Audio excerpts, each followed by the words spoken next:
যাচ্ছি এখন বাবার কাছে। ওই যে ওই দিকে আছে বাবা। এই গাছগুলোর নাম হলো হিজলের গাছ।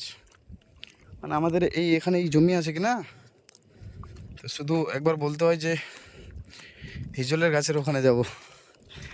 খেয়ে জানি কী থেকে হয়েছে গাছগুলা, সঠিকটা আমরা জানি না। শুধু বাবা চাচারা বলে যে এই গাছগুলোর নাম হিজল, ওই থেকে নিয়ে আমরাও জানি যে এগুলা হিজলের গাছ। গোটা মাঠটাতে তিনটা আছে, একটা দুটা, ওই যে একটা, এই যে একটা, ওই যে একটা। গোটা মাঠটাতে এগুলা তিনটাই গাছ আছে। তো যাচ্ছি এখন বাবার কাছে। এইগুলা নিয়ে যেতে বলে, এইগুলা এখন নিয়ে যাচ্ছি। সারগুলা রাখে দিলাম মোটর করে। আজকে যে অবস্থা হলো, সারগুলা নিয়ে আসতে তো ফাটে গেল। এখন সারটি ছিটাবো কীভাবে? ও জীবন শেষ, তাতে ফের কাদা পা ঢুকে যাচ্ছে 1.5 ফিট করে।